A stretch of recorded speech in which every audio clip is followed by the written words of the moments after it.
I believed I was making a bold, empowering decision the day I walked away from my husband, Daniel.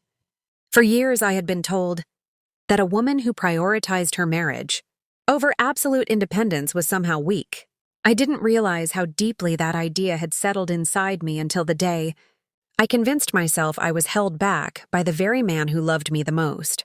Daniel was calm, patient, and endlessly supportive, but I had started seeing his care as control, his concern as restriction, and his love as something that kept me from becoming the woman I thought I was supposed to be. It didn't help that I had surrounded myself with people who kept feeding the same narrative. They told me I deserved excitement, freedom, and adventure, things I falsely believed Daniel couldn't give me. One person in particular, a coworker named Alex, played a bigger role than I admitted at the time. He made my marriage seem boring and outdated. And he made me believe that passion meant chasing someone new rather than nurturing what I already had. I mistook his attention for affection and his charm for genuine care. I still remember the night everything changed. Daniel had cooked dinner after a long day at work, just like he always did when I was tired.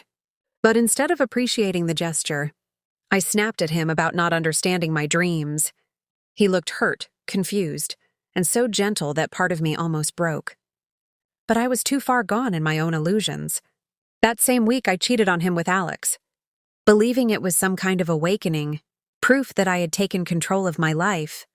When I finally confessed and asked for a divorce, Daniel didn't yell or curse or beg. He just looked at me with the saddest eyes I had ever seen. He told me he loved me but wouldn't hold someone who no longer wanted to stay. Watching him pack his things was the first time I felt a crack in my newfound freedom, but I ignored it, convincing myself that I had done something brave. It didn't take long for the illusion to collapse. Alex lost interest in me once the thrill was gone. His charm faded, replaced by coldness and excuses.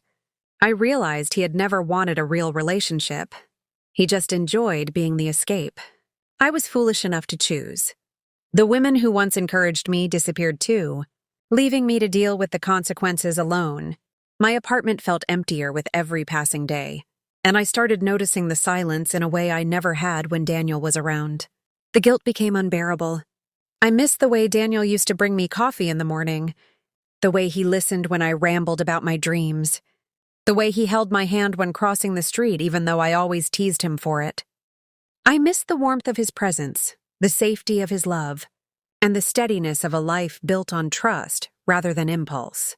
I started realizing that the lie I believed wasn't feminism. It was the idea that love and independence cannot exist together. Months later, I saw Daniel again by accident at a grocery store. He looked healthier, happier, almost glowing in a way that made my chest tighten. He was with someone, a woman who smiled at him the way I once did. When he saw me, he only nodded politely. There was no anger, no hate, just distance. That was when it truly hit me. His life had moved on, and I was the one left standing still. Now I live with the weight of the choices I made. Choices I can never undo.